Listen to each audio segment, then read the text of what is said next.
on willing charge. They will construct the lines, we will pay them as they transport our power.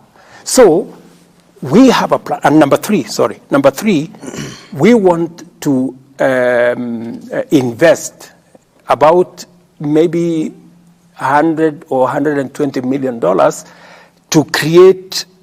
to island the supply of power, so that we will create about 5 zones. We already have 4 in place in terms of design, so that if there is a problem with power in one corner, it doesn't shut out the whole country, so that we isolate different places.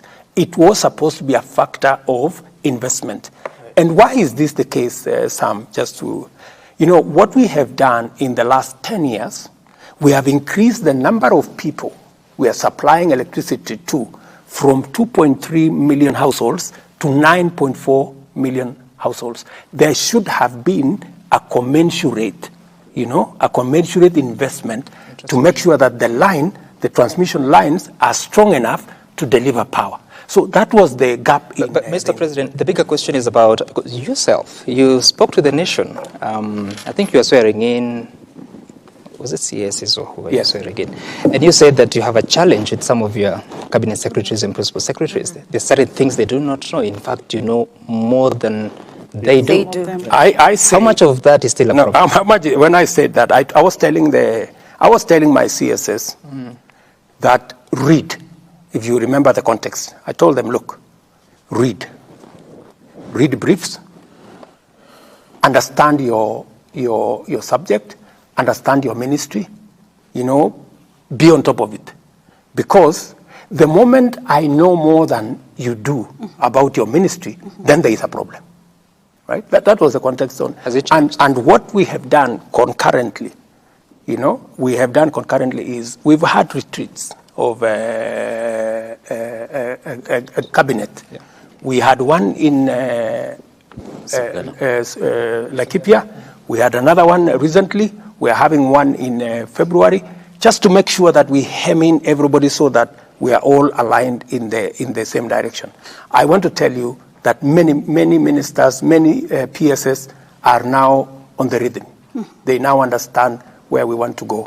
And going back to what my sister said. Grace. Grace. What Grace said. There is all that around, because the economy is difficult. So you will find people saying this must be the man who is causing problems. We have a problem with energy. Then it is easy to blame the minister. But let me say a broader thing, in this context, that to be able to move forward as a country, there are 3 important things that we must do.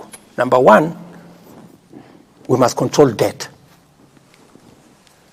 Number 2, we must control expenditure. And number 3, we must find revenue. We must find revenue. Yes, I have gone out of my way, and I think we have a handle on debt. Mm-hmm. We're managing debt. Many Kenyans today are paying taxes. I am making sure that through digitization, we manage to collect as much as possible, and it is not lost. I know it is painful on some on Kenyans that they've had to pay more, but this is temporary, and this is work in progress. We are going to see how to improve that. The third most important thing, which is important to me, is how we control expenditure. Apart from cutting down on excesses, we also need to look at opportunities. Do you know that we have 287 agencies of government, parastatals and companies? 287. How much do I spend on these agencies every year? 250 billion. Yeah. If I could save 50, 60, 70 billion from these organizations, I would do a lot more, and I would not be pushing more people in the tax direction. And that is why we changed the law to facilitate privatization, to facilitate strategic investment, to facilitate merger of some companies, and to facilitate closure of some. Let me give you an example, because many people have been asking, so why does the government want to sell, this company and this company and this company and this company? Taxpayers' money is being used, right, to support many of these companies. Let me give you an example. I know many people are very sentimental about KICC. We said we want to privatize KICC. Let me explain to the people of Kenya. KICC is an iconic building. Mm-hmm. It is the center of the city. Mm. All of us, including myself. When I came first to Nairobi, I came to that photograph place where we are holding KICC at the top. And that will continue. People will continue taking photographs at KICC. But that's not why KICC was not built. That was not why KICC was built. It was not built for photographs. It was built as a national asset. Mm-hmm. Let me tell the people of Kenya, KICC today is valued at 30 billion. Right? How much money do we get from KICC? Last year we got 29 million. The other year we got, I think, 40 million. How much? 40 million. What a waste, because it is being managed inefficiently. I had to put 1.8 billion shillings to make it usable for Africa Climate Summit. Just imagine. So what I'm saying is, instead of having KICC as an office block, the whole of that KICC there has offices of this person and that person, they are paying nothing.